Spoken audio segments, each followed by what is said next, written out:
नमस्कार साथियों, मैं हूं रोहित और आप सभी का स्वागत है आपके अपने YouTube चैनल आकांक्षा एकेडमी पर। आज की इस वीडियो में हम लोग बात करने वाले हैं कि नोट्स कैसे बनाएं। यदि आप जुडिशरी की तैयारी कर रहे हो, जैसे MP judiciary, UP judiciary, Chhattisgarh judiciary, तो इस जुडिशरी की तैयारी के लिए जो मेजर सब्जेक्ट है आपके पास CRPC, IPC, एविडेंस, इसके इन मेजर सब्जेक्ट के लिए आप नोट्स कैसे बनाएं, इसके बारे में आपको बताने वाला। हर स्टूडेंट का नोट्स बनाने का अपना एक तरीका होता है। कोई बहुत ज़्यादा शॉर्ट नोट्स बनाता है, कोई बहुत ज़्यादा लॉन्ग नोट्स बनाता है। तो हम यहाँ पे ना तो बहुत ज़्यादा शॉर्ट नोट्स के विषय में बात करेंगे, ना बहुत ज़्यादा लॉन्ग नोट्स के विषय में बात करेंगे। हम केवल उन्हीं सेक्शन या उन्हीं प्रावधानों के विषय में बात करेंगे जो एग्जाम के दृष्टिकोण से बहुत ज़्यादा महत्वपूर्ण है, या आपको पता होना चाहिए कि ये सेक्शन जो है बहुत ज़्यादा इंपॉर्टेंट है। जैसे कोई स्टूडेंट बहुत ज़्यादा शॉर्ट नोट्स बनाता है, केवल टाइटल या सेक्शन में उस बात को ख़त्म कर देता है, या कोई दूसरा स्टूडेंट होता है लॉन्ग नोट्स बना करके पूरे सेक्शन को या पूरे प्रावधानों को लिख लेता है। तो उतना भी हमें समय व्यर्थ नहीं करना है, हमें केवल सिर्फ उन सेक्शन के विषय में हमें बात करना है। यहाँ पर मैंने जैसे CRPC के नोट्स बनाए, ये आप देख रहे हो। तो यहाँ पे पहले तो आप एक कोई भी टॉपिक पढ़े, जैसे CRPC पढ़े हो तो पहले आप उससे पूरा पढ़ लीजिए, उसके कुछ प्रावधान जो है आप उसे समझ लिए, फिर याद करने के हिसाब से आपको नोट्स बनाना है। जैसे हम लोग CRPC का आपका एक चैप्टर है, चैप्टर 6 है, ये समन और वारंट के विषय में बात करता है। तो यहाँ पे हमने समन के विषय में बताया कि समन किस सेक्शन से किस सेक्शन में है। फिर बात करी जो सेक्शन जो 61 है, जो धारा 61 है, वो बताती है समन के प्रारूप के बारे में।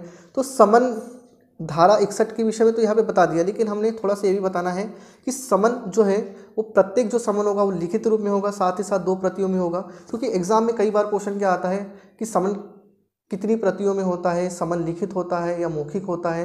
तो ये सारी चीज़ें तो आपको इसके अकॉर्डिंग भी आपको बात करनी है, ठीक है। तो ये जैसे आप इंपॉर्टेंट सेक्शन लिख लीजिए, उसके साथ ही समन के बारे में जो भी प्रावधान होता है आप उसके बारे में बता दीजिए। जैसे लोक सेवा पर तामील कैसे की जाएगी, तो यहाँ पे जो प्रावधान आप पढ़ेंगे तो वहाँ पे कार्यालय के प्रधान पर की जाएगी। तो यहाँ पे आप लिख भी लीजिए कि कार्यालय के प्रधान पर। तो जब आप एग्ज़ाम जब आती है, आप जब एग्ज़ाम में आप बैठते हो, तो यहाँ पे आपको कम समय में आपको सिर्फ आपके नोट्स पलटाने होते हैं और आपको देखना होता है कि किस सेक्शन में क्या है, कौन सा प्रावधान क्या बोलता है।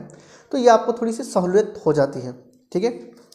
फिर जैसे मैंने ये CRPC का ही है, ये मैंने परिभाषाओं के विषय में बात की है कि 2A में जमानती अपराध है, 2B में आरोप है, 2C में संज्ञेय अपराध है, 2D में परिवाद है, 2E में उच्च न्यायालय है। तो इस प्रकार से आप देख सकते हो। तो ये तो रही CRPC के नोट्स। अब हम बात करेंगे IPC के नोट्स। तो IPC में भी यही प्रावधान आपको करना है कि कितना दंड किस प्रावधान में दिया गया है। जैसे मान लीजिए, जैसे हमने बात करी सदोष अवरोध सदोष परिरोध के बारे में, तो यहाँ पे मैंने बताया आपको, ये है हमारा सदोष अवरोध, ये सेक्शन 339 में है, सदोष परिरोध सेक्शन 340 में है। फिर इसके विषय में बताएगा कि दंड कहाँ पर मिलेगा। तो सदोष अवरोध के लिए आपको दंड 341 में मिलेगा, सदोष परिरोध के लिए आपको दंड यहाँ पे मिलेगा। तो आप इन चीज़ों को क्या कर दीजिए, एक थोड़ा सा बता दीजिए आपके नोट्स में।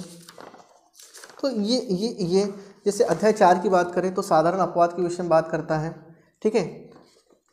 अध्याय 6 जो है राज्य के विरुद्ध अपराधों के विषय में बात करता है। तो आपको उन्हीं सेक्शन को लिखना है जो एग्ज़ाम के पॉइंट ऑफ व्यू से बहुत ज़्यादा यूज़फुल।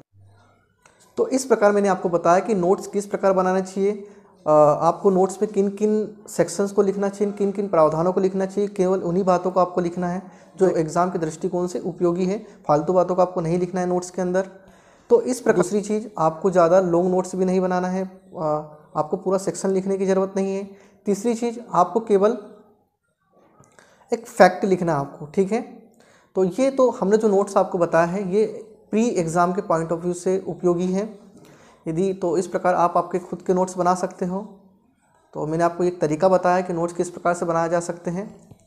और यदि आपको नोट्स देखना है कि मैंने जो नोट्स बनाए हैं आपको, जैसा अभी मैंने आपको बताया है ये नोट्स किस प्रकार आप बना सकते हो, तो आप हमारे व्हाट्सएप ग्रुप से जुड़ सकते हो, जिसकी लिंक मैंने डिस्क्रिप्शन बॉक्स में दे दी है, वहाँ आप जुड़ सकते हो। धन्यवाद, मिलते हैं अगले वीडियो में।